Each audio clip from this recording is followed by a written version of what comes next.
จ้งแจ่มชัดเกียรติดินนักกฎทำไตรลักษณ์ช้ำใจปรับปรุงภายนอกกายแยกใจปัญญามาการเรื่องรู้ผู้เขียนโอดาบ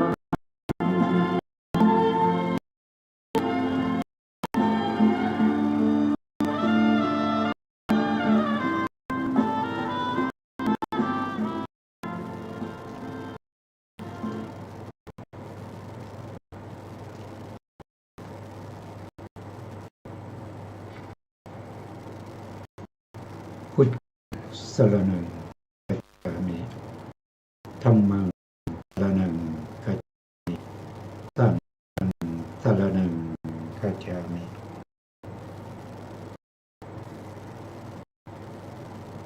กราบนมัสการพระมหาเถระพระสังฆาธิการพระดานุเถระสวัสดีท่านผู้ฟังและผู้กลับมาพบกับรายการพระไตรปิฎกลอยฟ้าครั้งนี้เป็นที่28ในเรื่องของตรัสรู้ของสมมาสัมพุทธเจ้าเรื่องนี้เราก็พูดจริงๆแล้วทำองค์รู้เนี่ยมีนะครับถึงแม้เราจะพูดตั้งแต่ง่ายๆถ้าเราจะพูดทั้งหมดนะตลอดชีวิตนี้ก็คงจะไม่หมดนะว่าพระองค์แสดงตาม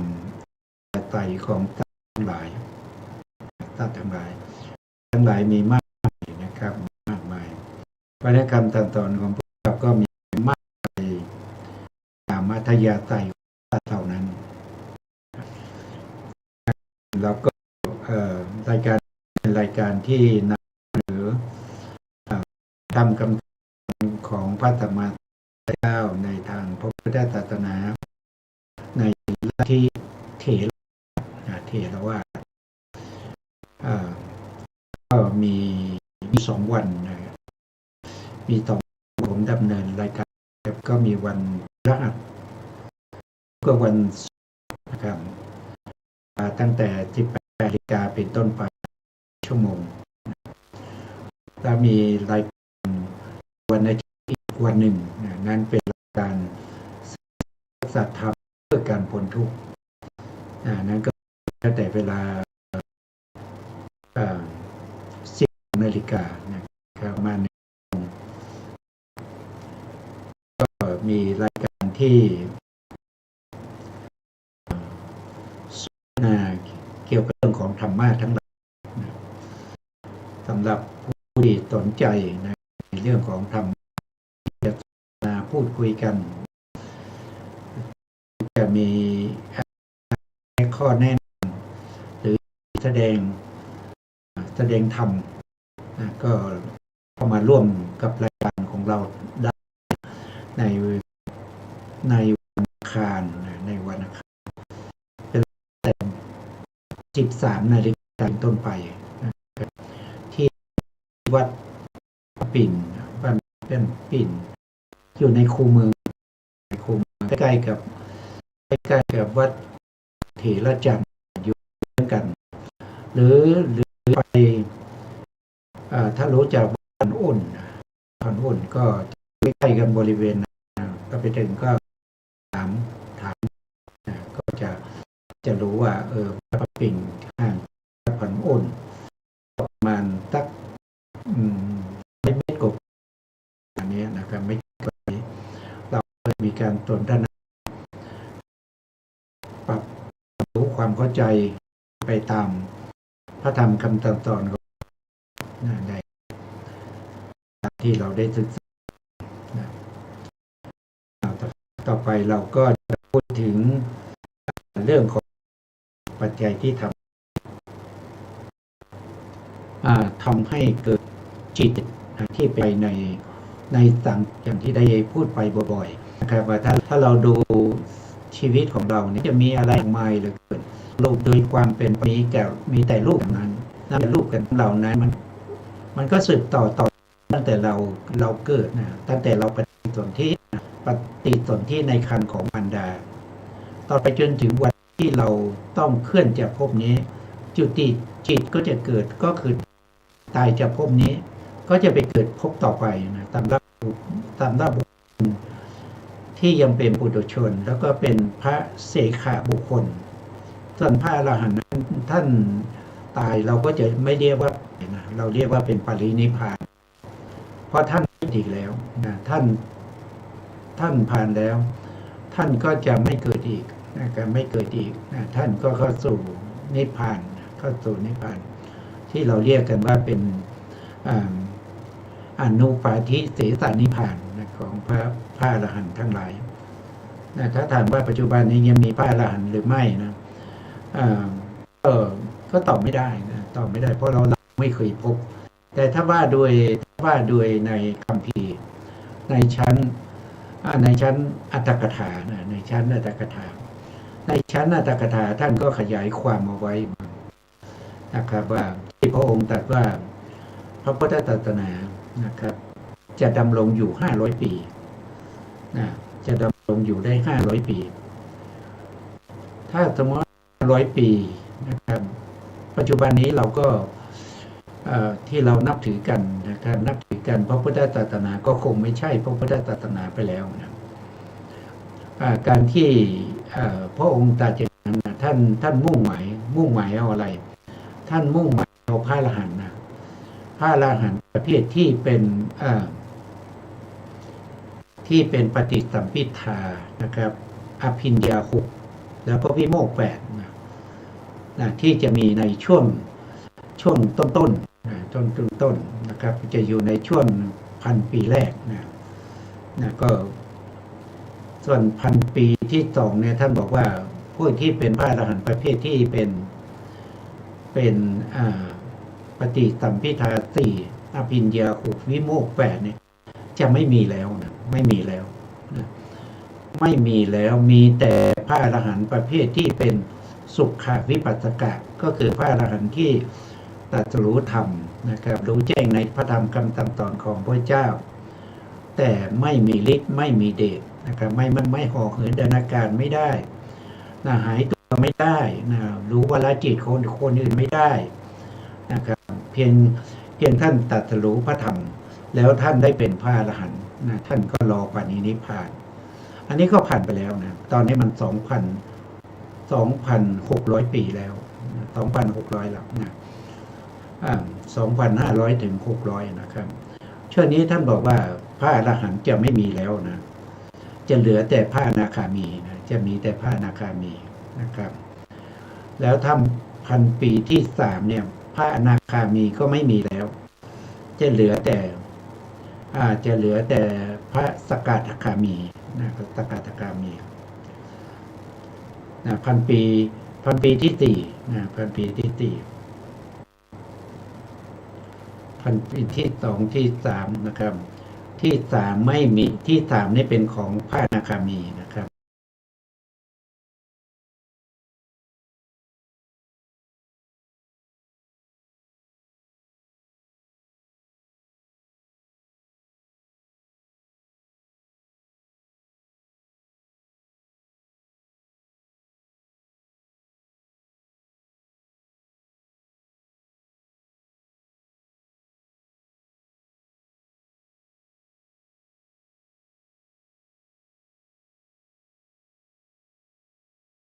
1,000 ปีที่4นี้พระสกทาคาสกทาช่วงนี้ยังมีนะครับเพราะอยู่ในช่วงอยู่ใน3,000นะมีพระมีนะแต่พระอรหันต์มีแล้วต่อไปก็พระก็จะมีแล้วนะก็จะเหลือพระสกทาคามี1,000 ปีที่4,000 ปีสุดท้ายจาก 4,000 ไปจน 5,000 นั้นจะมีเฉพาะโสดาบันครับแต่ก็ยากนะครับแต่ก็เราไม่รู้ว่าใครจะเป็นพาริยบุคคลนะอันนี้ก็เป็นการขยายจากอัตถกถาจารย์นะครับขยายความที่พระพุทธองค์ได้ตรัสพระศาสนาจะมีอายุ แต่ถ้าป้องกันนะป้องแล้วจะมีอายุมากขึ้นนะครับจะอายุมากขึ้นแต่อาจารย์ก็มาขยายความโดยยึดถือบุคคลที่บรรลุธรรมเป็นการที่จะขยายความหรือไม่นั่นก็เราก็ไม่รู้ได้เราก็ไม่รู้ได้เพราะว่าเราก็ไม่สามารถที่จะบอกได้ว่าใครเป็นพระอรหันต์ไม่เป็นพระอรหันต์แต่ที่สำคัญก็คือพระธรรมคำสั่งสอนของพระเจ้านะครับ80,000พระธรรมขันธ์คงมีอยู่มีการศึกษาอยู่นะมีศึกษาอยู่ในต่างๆเขาเปิดสอนในเรื่องของการนักธรรมอภิธรรมพระไตรปิฎกนะครับก็มีครับอย่างเชียงใหม่เราก็มีวัดเมืองมางวัดเมืองมางแล้วก็วัดลำเปิงโสภณารามนะครับแล้วก็มีพระวัดศรีจอมทองนะครับแล้วอาจจะที่อื่นอีกนะครับยังแต่ว่าผมจะมีที่เน่าผมเฉพาะที่มีปัจจุบันที่เท่าที่ผมทราบนะก็มีที่บ้านปิงอีกนะครับที่ก็มีการศึกษาอยู่นะมีศึกษาบาลีใหญ่นะบาลีในวันเสาร์นะวันเสาร์9 โมงเป็นต้นไปนะครับจน5 โมงเย็นนะผู้ที่สนใจก็ที่จะติดต่อสอบถามแล้วก็ตัวไปศึกษาในตามที่ได้กล่าวไปนะแล้วก็เราก็ยังพูดถึงเรื่องของที่ทำให้จิตมันเกิดติดต่อกันเป็นสายนะครับที่เขาเรียกว่าเป็นวิถีจิตนะครับส่วนวิถีรูปเนี่ยช่วงนี้ก็ยังขอพักไว้ก่อนนะครับเอาเฉพาะในส่วนที่วิถีนามนะครับให้เอาเฉพาะปัจจัยของเขาให้จบไปแล้วเราก็จะขึ้นเรื่องของในเรื่องของปัจจัยต่อไปนะครับปัจจัยนี้ก็มีในแต่ละอย่างเนี่ยในแต่ละอย่างเนี่ยนะครับมีปัจจัยมากมายแล้วก็มีผลนะปัจจัยบันก็คือเป็นผลนะปัจจัยก็คือเป็นเหตุนะปัจจัยบันก็คือเป็นผลที่จะเกิดขึ้นได้นะครับก็อาจปัจจัยมากมายเหลือเกินนะครับไม่ว่าจะเป็นปัจจัยที่4ปัจจัยไกลปัจจัยใกล้นะครับมีทั้งอุปนิสัยเขาเรียกว่าอัธยาศัยอุปนิสัยที่เป็นปกตูปนิสยปัจจัยนะเป็นอุปนิสัยนะครับเราก็จะศึกษาต่อครั้งก่อนนะครับครั้งก็ได้พูดไว้บ้างแล้วนะแต่ว่าก็ยังไม่ชัดเจนนะวันนี้ก็ขอนำมาพูดอีกรอบหนึ่งนะครับเพื่อจะได้เกิดความชัดเจนด้วยแล้วก็เอกสารก็เพิ่มเติมแก้ไขจากครั้งที่แล้วนะอันนี้เราก็ถึงเรื่องของปัญจทวาราวชนจิตปัญจทวาราวชนจิตเป็นจิตที่น้อมไปสู่อารมณ์หรือพิจารณาอารมณ์ในปัญจทวารวิถีจิตที่ทำหน้าที่ตรงนี้ก็คือได้แก่เขาเรียกว่าเป็นกิริยามโนธาตุกิริยามโนธาตุมีอยู่ดวงเดียวนะได้แก่ปัญจทวาราวชนจิตนะครับหรือบางคนเรียกว่าเป็นมโนธาตุนี้จะมีอยู่3นั่นก็มีสัมปติชนะจิตสัมปติชนะมีอยู่2 ดวงแล้วก็ปัญจทวาราวชนจิต1นะครับรวมก็เป็น3แต่ถ้าเป็นสัมปติชนะนะไม่ใช่เป็นกิริยาจิตนะเขาเป็นวิบากจิตนะเขาเป็นวิบากนะเขาเป็นวิบาก1 ดวง ก็เป็นกุศลวิบากหนึ่งนะครับในที่นี้เราก็จะส่งข้อในวิถีเราจะพูดถึงปัจจุบันนะครับเราไม่ได้ตามปกติโดยทั่วไปเนี่ยเขาจะศึกษาเรื่องปัจจัยเนี่ยเขาจะพูดถึงตัวปัจจัยกับปัจจุบันแบบเช่นนะเป็นอะไรเช่นรูปารมณ์เป็นปัจจัยนะช่วยประกาละแก่จักรวิญญาณได้อำนาจปัจจัยเท่าไหร่อย่างนี้นะครับแต่ในที่นี้เราเอาเฉพาะปัจจุบันอย่างเช่นเราพูดถึงปัญจทวาราวชนะจิตเราก็จะส่งข้อนะครับจะส่งข้อหรือหาปัจจัยที่ทำให้ปัญจทวาราวจิตเกิดขึ้นนะไม่ว่าจะเป็นชาติทั้ง9นะคือปัจจัย24หรือ47เนี่ยถ้าจำแนกโดยความเป็นชาติก็ได้อยู่9ชาตินะได้9ชาตินะครับเนี่ย1ก็คือตาชาตชาติ2ก็อลัมมนาชาติ3อนันตรชาติวัตถุปุเรชาติ5ก็คือได้แก่ปัจฉาชาตินะ6ก็คือได้แก่ปกตูปานิสยชาติ7ก็คือได้แก่นานัคคณิกกรรมชาติ8ก็คือได้แก่รูปอินทริยะรูปอินทรีย์อินทริยชาตินะครับแล้วก็คือรูปหารชาติจะมีอยู่9ชาติทีนี้9ชาติเนี่ยทำไมต้องมี9ชาติก็เพราะว่าการที่เราจะหรือจำแนกแยกในเรื่องของปัจจัยถ้าเราไม่โดยความเป็นชาติเราก็หาปัจจัยยากนะครับหาจากปัจจัยยากเพราะปัจจัยมีถึง47ที่เราขยายออกจาก20ปัจจัยนะครับเราก็เอากลุ่มที่มันมีองค์ธรรมที่มันเป็นแบบเดียวกันนะที่มันมีองค์ธรรมที่มันเป็นแบบเดียวกันมันคล้ายๆกันมาอยู่ในชาติเดียวกันเช่นต่างชาติเนี่ยธรรมสหะเนี่ยแปลว่าหลายอย่างนะหลายอย่างชาติคือการเกิดนะครับแล้วก็สหชาตาเนี่ยเกิดพร้อมกันนะครับเกิดพร้อมกันธรรมะที่มีการเกิดพร้อมกันเราจัดอยู่ในประเภทสหชาชาติในชาติที่เป็นสหชาติ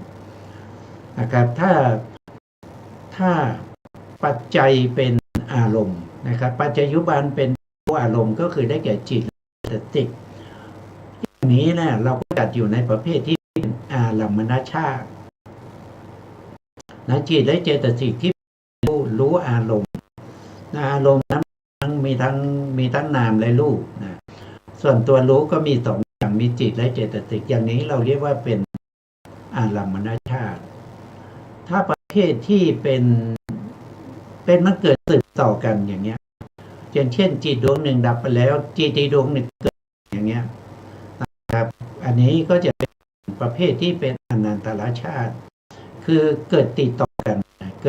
กันโดยไม่มีระหว่างขั้นนะครับอย่างเช่นปฏิสนธิจิตนะครับเกิดต่อจากอะไรก็เกิดจากจุติจิตจุติจิตในภพก่อนนะครับดับแล้วปฏิสนธิจิตก็จะเกิดขึ้นทันทีโดยไม่มีอะไรขั้นอย่างนี้เรียกว่าเป็นอนันตรชาติหรือจะเป็นปฏิสนธิจิตดับไปแล้วภวังคจิตที่เป็นปฐมภพก็เกิดขึ้นต่อมาโดยไม่มีอะไรขั้นอย่างนี้เราเรียกเป็นอนันตรชาตินะครับแล้วถ้าเป็นประเภทที่เป็นวัตถุนะเป็นวัตถุก็ได้แก่จักขุวัตถุโสตวัตถุคณะวัตถุชิวหาวัตถุกายวัตถุแล้วก็หัตถยนะที่เกิดขึ้นแล้วนะครับแล้วก็เป็นที่อาศัยเกิดของจิตและเจตสิกที่เกิดขึ้นก่อนเป็นที่อาศัยของจิตและเจตสิกอันนี้เราเรียกว่าเป็นวัตถุปูเรชาตชาติ วัตถุก็คือวัตถุหกอูเลก็คือก่อนนะก่อนชาตาก็คือเกิดก่อนนะครับคือเป็นปัจจัยให้แก่จิตและเจตสิกนะครับที่มาอาศัยเกิดนะพอรูปเกิดขึ้นแล้วเขาตั้งอยู่17ขณะเพราะฉะนั้นจิตและเจตสิกที่เกิดขึ้นในช่วง17ขณะนี้นะครับขอโทษทีในถีติขณะ49ครับเพราะรูปหนึ่งที่เกิดเนี่ยเท่ากับจิต17ดวงแล้วเรานับอนุขณะของรูปได้ถึง11ขณะแล้วในถีติขณะของรูปนั้นก็คือมีอยู่49ขณะจิตดวงไหนที่เกิดในช่วง49ขณะก็จะอาศัยวัตถุรูปนี้เกิดขึ้นได้ส่วนตรงที่เป็นพังค่าขณะหรือเป็นอุปาทขณะกับค่าขณะอุปาทขณะคือขณะที่เกิดขึ้นนะครับพังค่าขณะก็คือขณะที่ดับของรูปนั้นไม่มีกำลังที่จะทำให้เป็นที่อาศัยเกิดของจิตและเจตสิกนะมีเฉพาะส่วนที่เป็นถีติขณะเท่านั้นนะครับที่เป็นเหตุให้จิตและเจตสิกอาศัยเกิดนะนี่ก็เป็นปุเรชาตชาตินะถ้าเป็นกรรมชาติเนี่ยก็คือได้แก่นานักนิกกรรมชาติก็คือหมายถึงว่ากรรมที่เราทำแล้วสำเร็จบริบูรณ์แล้วมันจะเพาะเชื้อสายให้ส่งผลในโอกาสข้างหน้าทำทั้งหลายที่เกิดขึ้นจากกรรมที่เราทำไว้ในอดีตอย่างเราเรียกว่าเป็นนานักนิกกรรมชาติถ้าเป็นปกตูชาติปตูปานิตชาติเนี่ยมันเป็นสภาวะธรรมที่กว้างนะกว้างมากนะครับเช่นความเย็นความร้อนนะครับความเย็นความร้อนอาหารที่อยู่อาศัยสิ่งแวดล้อมนะครับแสงสว่างความมืดทั้งหลายเนี่ยมันสามารถเป็นปัจจัยมันเป็นปัจจัยให้เกิดจิตและเจตสิกได้นะครับอันนี้ก็เป็นปกตูปานิเทศชาตินะครับปกตูปานิชาติส่วนที่เป็นรูปวิตินทริยชาตินั้นก็คือชีวิตินทรีย์ที่ช่วยอุปการะแก่จิตและเจตสิกที่เกิดรูปนะครับหรือรูปกลาบนะรูปกลาบที่เกิดรูปกันเช่นกรรมชรูปอย่างนี้ที่มีชีวิตรูปนะมีชีวิตรูปที่รักษาอยู่อย่างนี้นะส่วนรูปอาหารนั้นก็คือสารอาหารที่เป็นกับพาลีกาอาหารนะที่ย่อยสลายเข้าไปหล่อเลี้ยงในรูปนะครับรูปที่เป็นกรรมชรูปนะครับอาหารภายนอกเข้าไปหล่อเลี้ยงอาหารภายในที่จะแผ่ซ่านไปยังร่างกายต่างๆนะครับอันนี้ก็เป็นเรื่องของตลอดจนถึงอุปถัมภ์ให้แก่จิตและเจตสิกด้วยนะครับนี่ก็เป็นเรื่องของการที่เราต้องจำแนกในเรื่องของปัจจัยทั้งหมดนะครับให้ลงในชาติทั้ง9นะต่อไปเราก็มาดูในวิถีจิตนี้นะวิถีจิตก็คือการเกิดขึ้นแล้วก็ดับไปของจิตนะครับติดต่อกันเป็นเส้นสายอย่างนี้นะครับเป็นเส้นเป็นสายอย่างนี้อันนี้ก็คือเราเขียนภาพมาเพียงแต่เพื่อความเข้าใจครับ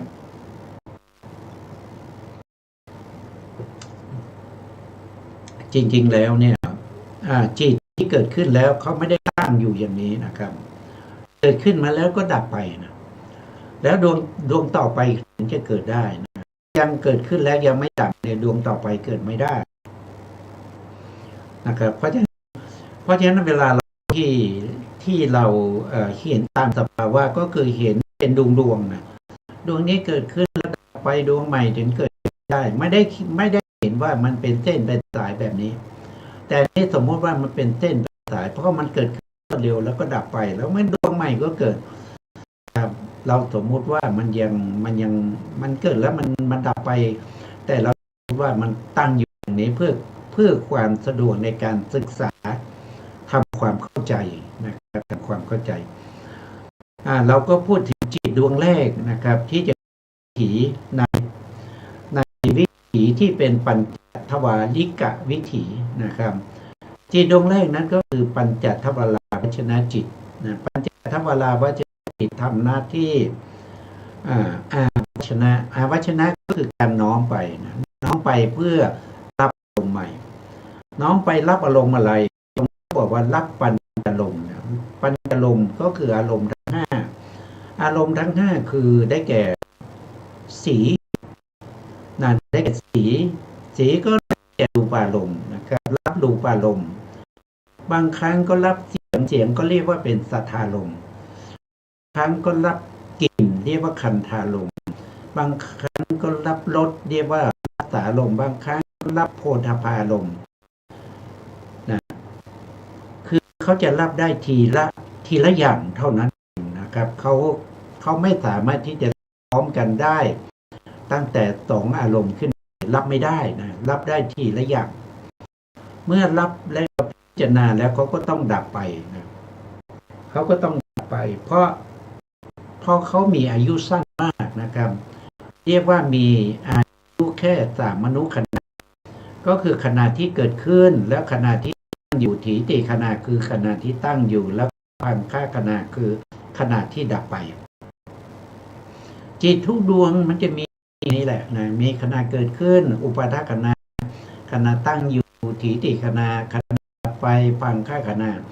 จะไม่มีมากกว่านี้นะไม่มีมากกว่านี้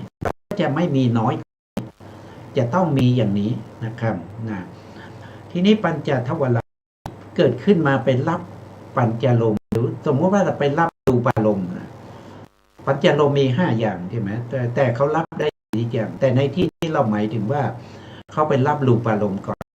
เมื่อเขาไปรับรูปารมณ์นะครับเวลาที่เขาเกิดขึ้นเขาเกิดด้วยอำนาจปัจจัยอะไรนะครับอำนาจปัจจัยอันที่หนึ่งนะอันที่หนึ่งก็คือเราจะหาปัจจัยตามชาตินะชาติที่หนึ่งก็คือสหชาตชาติสหชาตชาติก็คือหมายถึงว่าสภาวะธรรมที่เกิดพร้อมกันเราก็ดูว่าปัญจทวาราวัชนะจิตเนี่ยที่มันเกิดพร้อมกันเนี่ยมันมีอะไรบ้าง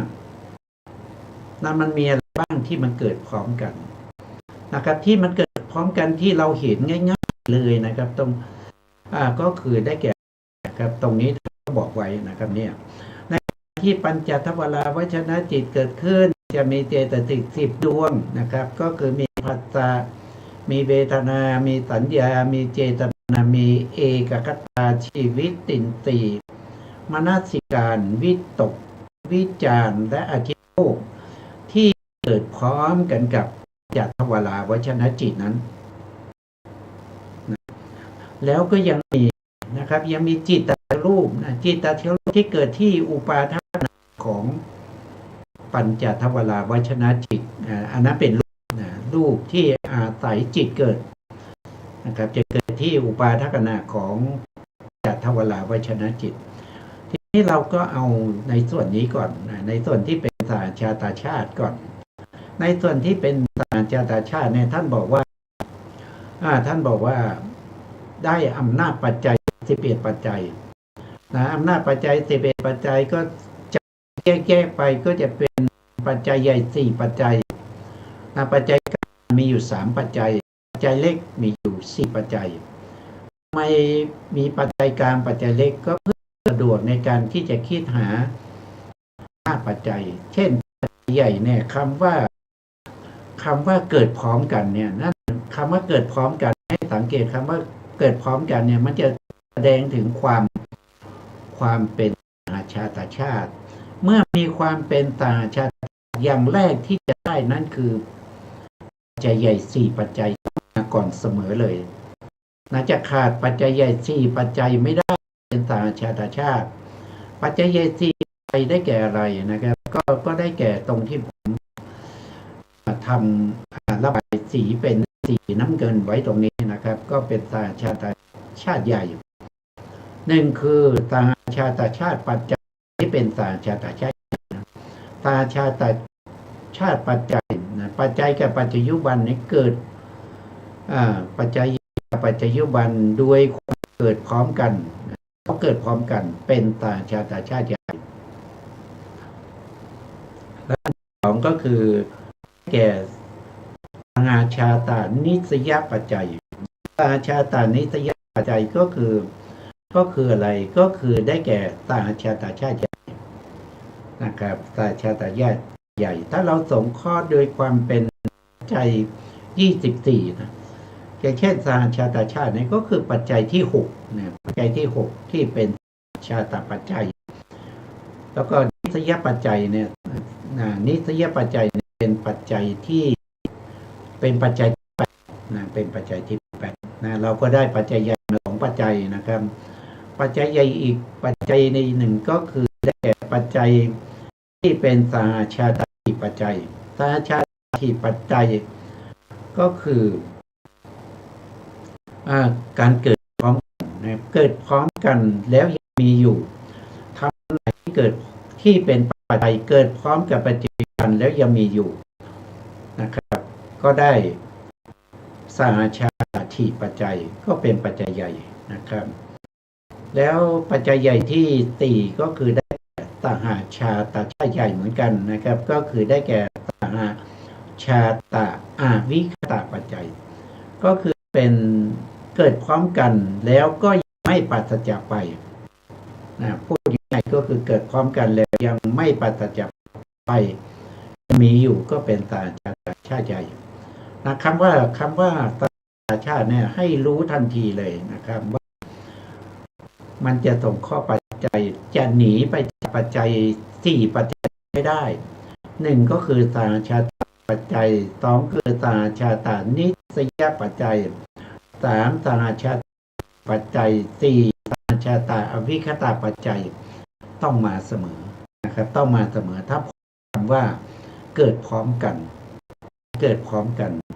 ครับก็ต้องมาเสมอเลยนะทีนี้ปัจจัยกลางนี้เราก็ต้องมาคิดหาปัจจัยกลางนะครับปัจจัยกลางคือที่จะมีองค์ธรรมเป็นชุดๆนะครับองค์ธรรมเป็นชุดๆทีนี้องค์เป็นชุดๆเนี่ยเราจะรู้ได้ยังไงก็เราก็รู้ได้จากองค์ธรรมที่ท่านแสดงไว้ที่ท่านแสดงไว้นะครับเดี๋ยวผมจะที่ท่านแสดงไว้มีพระบาลีรับรองอยู่นะครับมีพระบาลีรับรองอยู่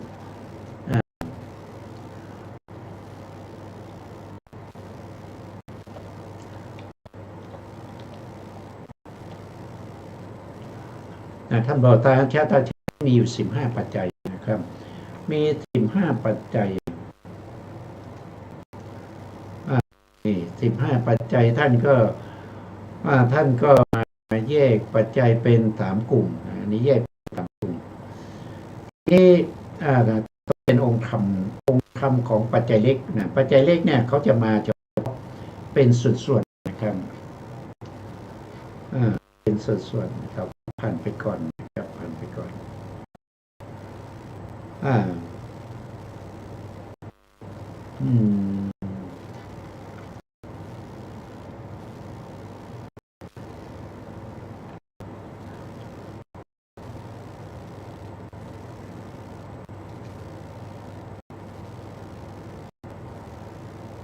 นี่ไงครับเนี่ยอันนี้เป็นพระบาลีนะครับนี่เป็นพระบาลีนะพระบาลีของสหชาตชาตินะครับเขาบอกว่าเป็นสหชาตจยนิเทศนิเทศก็คือขยายนะครับขยายท่านบอกว่าจัตตาโรธรรมาอาลูปีโนอัญญมัญยังสหชาตปัจเจเยนะปัจจโยนามขันธ์4เป็นปัจจัยช่วยอุปการะซึ่งกันและกันหรือแก่กันและกันด้วยอำนาจต่างหากชาตปัจจัยคำว่านามขันธ์4นี้ก็คือได้แก่อะไรก็คือได้แก่เวทนาขันธ์สัญญาขันธ์สังขารขันธ์แล้วก็วิญญาณขันธ์เขาช่วยกันนะช่วยอุปการะซึ่งกันและกันอยู่นะครับ แล้วในธรรมที่เรากำลังจำแนกในธรรมที่เรากำลังจำแนกเนี่ยเราจะโดยปัจจยุบันก็จำแนกโดยปัญจทวารวชนจิตปัญจทวารวชนจิตเวลาเกิดขึ้นเนี่ยเขาต้องเกิดพร้อมกับเจตสิกนะครับนั่นแสดงว่ามีจิตนะครับแล้วก็มีเวทนาสัญญามีสังขารอยู่ในนี้แล้วเพราะฉะนั้นเป็นนามขันธ์สี่นะครับนามขันธ์สี่เป็นนามขันธ์สี่นะทีนี้นามขันธ์สี่นะนามขันธ์สี่เนี่ยถ้าว่าโดยปัจจัยกลางเนี่ยเขาบอกว่าอัญญมัญญะใช่ไหมครับเนี่ยตรงนี้เขาบอกว่าอัญญมัญญะนะครับสหชาตะปัจเจเยนะปัจจโยคืออุปการะแก่กันและกัน ทีนี้อัญญมัญญะก็ได้แก่ปัจจัยกลางนะครับปัจจัยกลางที่เป็นอัญญมัญญะปัจจัยนี่ไงนะครับด้วยความแก่กันและกันและเจตจิตที่เกิดพร้อมเจตสิกครับช่วยอุปการะซึ่งกันและกันสหชาตชาติเล็กขอโทษทีเป็นสหชาตชาติกลางนะครับเพราะว่ามันมาเป็นชุดเจตสิกมันก็มาทีเดียว10 ดวงนี้เลยนะครับ10 ดวงคือภัตตาเวทนาสัญญาเอกตาเจตนาชีวิตสีมนสิการวิตกวิจารณ์ทิโมกเนี่ยมันมาเป็นชุดแล้วก็จิตนะใส่ตั้งแต่กันนี่ก็เป็นอัญญมัญญปัจจัยตามพระบาลีนะแล้วต่อมานะครับต่อมาสหชาตชาติกลางเนี่ยปัจจัยที่ชื่อว่าสหชาตสัมปยุตตปัจจัยนะสหชาตสัมปยุตตปัจจัยคือการประกอบกันปัจจัยคือเจตสิกใช่ไหมครับคือเจตสิกปัจจยุบันคือปัญจทวารวชนจิตนะครับเวลาที่เขาเกิดขึ้นมาเนี่ยเขาเกิดพร้อมกัน1คือเกิดพร้อมกัน2อาศัยวัตถุเดียวกันเกิดขึ้น3คือรู้อารมณ์เดียวกัน4คือดับพร้อมกันอย่างนี้เราเรียกว่าเป็นสหชาตสัมปยุตนะสัมปยุตคือประกอบกันถ้าครบ4อย่างนี้คือประกอบกันนะคือเกิดพร้อมกันอาศัยวัตถุเดียวกันรู้อารมณ์เดียวกันแล้วก็ดับพร้อมกันอย่างนี้เขาประกอบกันเขาประกอบกันนะครับต่อไปมีอีกปัจจัยหนึ่งนะที่เป็นสหชาตชาติกลางนะครับก็คือได้แก่สหชาตวิปยุตปัจจัยนะครับก็ได้แก่จิตตชรูปนะครับกับปัญจทวารวชนจิตที่เกิดพร้อมกันแต่ไม่ประกอบกันนะครับอันนี้คือจิตแล้วก็รูปแต่เขาเกิดพร้อมกันนะครับจิตตชรูปในเกิดตรงที่อุปาทขณะของปัญจทวารวชนจิตเกิดพร้อมกันนะครับแต่ไม่ประกอบกันเพราะว่ามันระหว่างรูปจิตเนี่ยมันเกิดพร้อมกันก็จริงนะแต่มันไม่ได้รู้อารมณ์อย่างเดียวกันนะครับเพราะว่ารูปเนี่ยมันรู้อารมณ์ไม่ได้นะครับแต่ปัญจทวารวชนจิตเนี่ยเขารู้อารมณ์ได้แล้วก็รูปไม่ได้อาศัยหทัยวัตถุเกิดแต่ปัญจทวารวชนจิตเนี่ยอาศัยหทัยวัตถุเกิดเขาเกิดพร้อมกันนะแต่จิตตชรูปไม่ได้อาศัยหทัยวัตถุเกิดปัญจทวารวชนจิตอาศัยหทัยวัตถุเกิดแล้วปัญจทวารวชนจิตมีอายุสั้นมากมนุขณะก็ดับไปแต่จิตตชรูปนี้มีอายุยืนนะครับมีอายุมากกว่าเพราะฉะนั้นจิตตชรูปยังไม่ดับยังตั้งอยู่นะครับเพราะฉะนั้นเขาเกิดพร้อมกันก็เป็นสหชาตชาติแล้วเขาเป็นรูปกับนามเขาไม่สามารถประกอบกันสัมปยุตตปัจจัยนะครับเพราะเขาเกิดพร้อมกันอย่างเดียวเขาไม่ได้รับอารมณ์อย่างเดียวกันเขาไม่ได้อาศัยเดียวกันเกิดขึ้นเขาไม่ได้ดับพร้อมกันเพราะฉะนั้นจึงเป็นวิปยุตตปัจจัยนะครับก็จะมีตาชาตชาติกลางอยู่3ปัจจัยส่วนปัจจัย1นะครับส่วนปัจจัย1ก็คือ แก่วิปากปัจจัยนะที่เป็นตาชาตาชาติกลางนะวิปากปัจจัยนั้นก็ต้องตัวที่เป็นปัจจัยต้องเป็นวิบากนะเป็นวิบากช่วยอุปการะ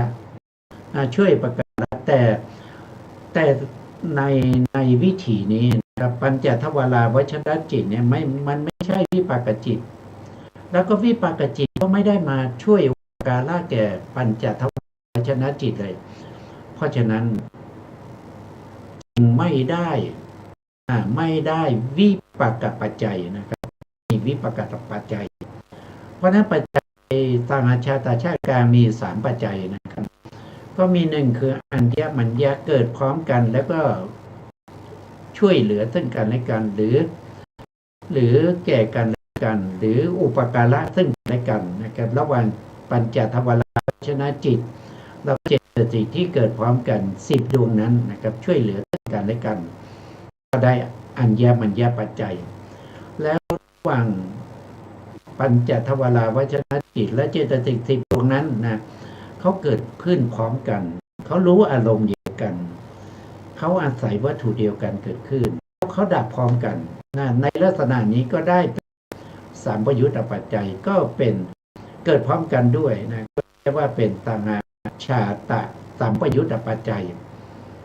ต่อไปก็คือต่างชาตะวิปยุตตปัจจัยอันนี้หมายถึงอะไรหมายถึงจิตตรูปที่เกิดพร้อมกันกับปัญจทวาราวัชรนะครับ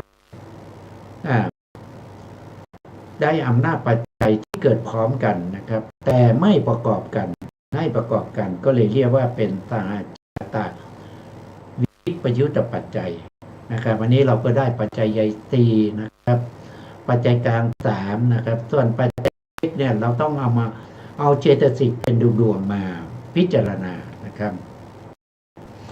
เราจะเห็นเจตสิก10ดวงนี้นะครับ1ก็คือผัสสะ2เวทนา3สัญญา4เจตนา4เอกคตา5ชีวิตนะครับชีวิต4ผัสสะ2เวทนา3สัญญา4เจตนา5เอกคตา6ชีวิต4 7มนสิการ8วิตก9วิจาร10อธิโมกข์นะแล้วก็มาพิจารณาปัจจัยแรกนะครับปัจจัยแรกของสหชาตชาติก็คือเหตุปัจจัยเราก็ดูแล้วในเจตสิกไม่มีเหตุเลยไม่มีโลภะเหตุไม่มีโทสะเหตุไม่มีโมหะเหตุหรือว่าโลภะเหตุโทสะโมหะเหตุก็ไม่มีเพราะฉะนั้นก็ไม่ได้เหตุปัจจัยต่อมาก็ดูว่าเจตสิกเหล่านี้เนี่ยมันเป็นอธิปดีหรือเปล่านะมีฉันทะไหมไม่มีนะครับแล้วก็มีวิริยะไหมนะมีวิริยะไหมก็ไม่มีนะครับแล้วก็มีจิตไหมนะไม่มีนะครับเป็นเจตสิกหมดเลยตัวปัจจัยนะครับแล้วก็มีปัญญาไหมไม่มีเพราะฉะนั้นสหชาตาปฏิปัจจัยก็ไม่ได้นะต่อไปก็กรรมปัจจัยนะกรรมปัจจัยกรรมปัจจัยนะครับกรรมปัจจัยได้หรือเปล่านะกรรมปัจจัยนะครับหรือเรียกว่าเป็นสหชาตกรรมะสหชาตกรรมะก็คือตัวที่เป็นกรรมคือเจตนานะครับเจตนาเป็นปัจจัยช่วยอุปการะแก่ปัญจทวาราวัชรจิตด้วยอำนาจของสหชาตกรรมปัจจัยคือเกิดพร้อมกันนะเกิดพร้อมกันเจตนาที่เกิดพร้อมกับปัญจทวาราวัชรจิตนะได้มา1ปัจจัยแล้วนะต่อไปนะครับต่อไปก็คืออะไรนะก็คืออาหารและปัจจัยชาตชาติเลขก็คืออาหารและปัจจัยทีนี้อาหารและปัจจัยเนี่ยมันมีอยู่4ครับมีกัพพลีกลาหารกัพพลีกลาหารมีในนี้นะมีแต่เจตสิกนะไม่มีรูปอาหารนะครับก็แล้วก็เหลือนามที่เป็นอาหารนามที่เป็นอาหารก็ภาษาอาหารก็ได้นะภาษาอาหารนำมาซึ่งเวทนา3นะครับแล้วก็มโนสัญเจตนา อาหารก็ได้นะมโนสัญเจตนาอาหารนำมาซึ่งภพสามนะเนี่ยนะเวทนาเป็นอาหารไหมไม่มีนะเวทนาไม่ได้เป็นอาหารสัญญาไม่ได้เป็นอาหารเอกคตาก็ไม่ได้เป็นอาหารชีวิตินทรีย์ก็ไม่ได้เป็นอาหารมนสิการก็ไม่ได้เป็นอาหารวิตกวิจารอาธิโมกข์ก็ไม่ได้เป็นอาหารเพราะฉะนั้นอาหารมีผัสสะอาหารแล้วก็เจตนาอาหารนะครับก็เป็นนามนะเขาเป็นนามก็เป็นนามมาอาหารเพราะฉะนั้นก็เป็นนามมาอาหารและปัจจัยที่ช่วยประการละแก่ปัญจทวาราวชนะจิตนั่นก็คือได้แก่ผัสสะอาหารและก็มโนสัญเจตนาอาหารที่เกิดพร้อมกับปัญจทวาราวชนะจิตนะครับจึงได้นามมาอาหารมาหนึ่งปัจจัยนะทีนี้ปัจจัยแล้วนะต่อจากนั้นต่อจากอาหารก็เป็นอะไรก็เป็นอินทรีย์นะครับก็เป็นอินทรีย์ก็มีเท่าไหร่อินทรีย์8นะที่เป็นนามมาอินทรีย์มีอินทรีย์8ก็มีชีวิตอินทรีย์ตัดอินทรีย์มนินทรีย์เวทนาสินทรีย์วิริยินทรีย์ตัดอินทรีย์สมาธิอินทรีย์แล้วก็ปัญญินทรีย์นะครับก็มีปัญญินทรีย์ทีนี้เราก็มาดูว่าเจตสิกที่เป็นตัวอุปการะแก่ปัญจทวาราวชนะจิตนี่มีอะไรบ้างนะมีอินทรีย์อะไรบ้างผัสสะนี่เป็นอินทรีย์ไหมไม่ได้เป็นอินทรีย์เวทนาล่ะเวทนาเป็นอินทรีย์นะเวทนินทรีย์นะเป็นเวทนาอินทรีย์สัญญาเป็นอินทรีย์ไหมไม่ได้เป็นอินทรีย์นะครับเจตนาเป็นอินทรีย์ไหมไม่ได้เป็นอินทรีย์เอกคตานะครับเอกคตาเป็นอินทรีย์หรือเปล่านะครับเอกคตาที่ในปัญจทวาราวชนะจิตเนี่ยไม่เข้าถึงความเป็นอินทรีย์นะครับไม่เข้าถึงอินทรีย์เพราะฉะนั้นก็ผ่านไปแล้วต่อมาชีวิตอินทรีย์นะชีวิตอินทรีย์นี่เป็นอินทรีย์อยู่แล้วตามชื่อเขาก็บอกอยู่แล้วเป็นอินทรีย์มนสิการเป็นอินทรีย์ไหมไม่เป็นนะครับแล้วก็วิตกเป็นอินทรีย์ไหมเป็นนะวิจารก็ไม่เป็นอาธิโมกข์ก็ไม่เป็นเพราะฉะนั้นที่เป็นอินทรีย์นะที่สามารถเป็นอินทรีย์ช่วยประการละแก่ปัญจทวาราวชนะจิตก็มี2นะก็คือเวทนินทรีย์แล้วก็ชีวิตินทรีย์นะครับในข้อที่5นะครับนามะข้อที่6นะอินทรีย์นะครับข้ามอาหารไปนะอาหารเดี๋ยวเราว่ากันนะข้อที่6นะครับก็เป็นตาหา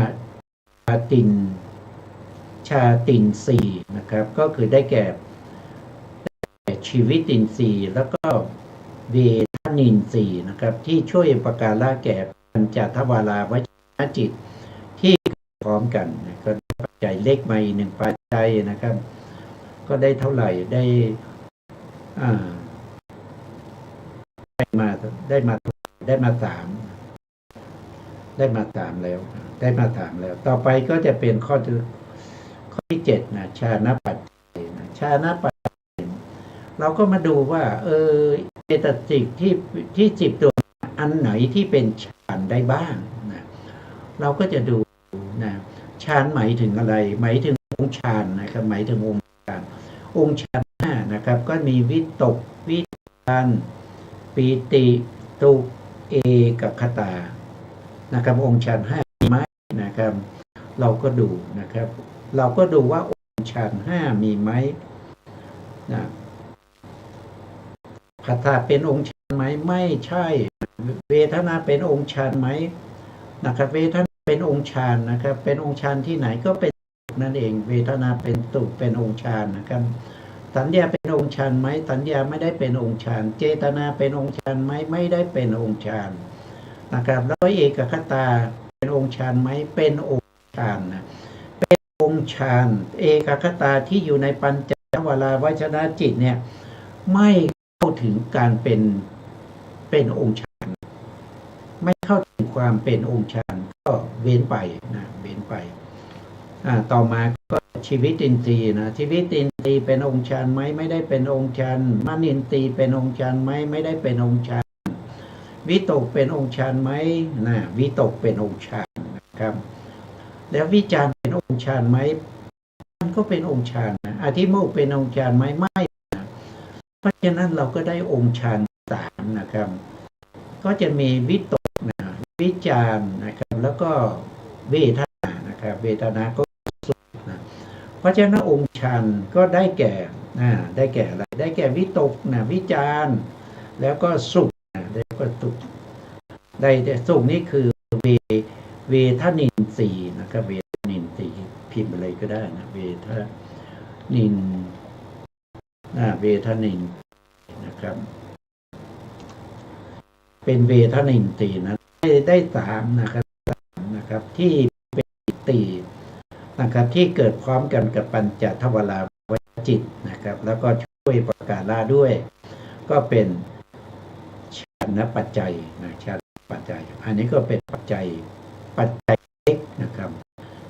ต่อไปมีไหมมีแล้วนะไม่มีแล้วนะครับได้อำนาจปัจจัยเลขมา4ปัจจัยก็คือได้แก่ชาตกรรมปัจจัยนะตาชาตกรรมปัจจัย2นาอาหารปัจจัยนะ3สหชาตินทริยปัจจัย4ได้แก่ชานะปัจจัยได้มาอีก4ปัจจัยนะครับเพราะฉะนั้นรวมแล้วก็เป็น11ปัจจัยก็คือมีปัจจัยใหญ่4นะครับปัจจัยกลาง3แล้วก็ปัจจัยเล็ก4นะรวมได้เป็น11ปัจจัยนะครับรวมได้เป็น11ปัจจัยอันนี้ก็เป็นการสงเคราะห์หรือหาอำนาจปัจจัยนะปัญจทวาราวชนะจิตที่เกิดขึ้นทำหน้าที่อาวัชนะในปัญจทวาริกวิถีได้อำนาจที่เป็นสหชาติอยู่10ปัจจัยครับส่วนปัจจัยอื่นๆนะเราก็จะหากันไปนะครับหากันต่อไปทีนี้เราก็ได้ชาตปัจจัยแล้วปัจจัยกลุ่มที่2ที่ช่วยในทำให้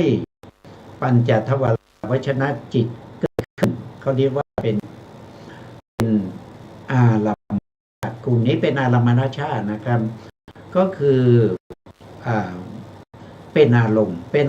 ก่ใครเป็นอารมณ์ให้แก่ปัจจุบันก็คือเป็นอารมณ์แก่ปัญจทวารวชนะจิตนะครับปัญจทวารวชนะจิตที่เราได้สม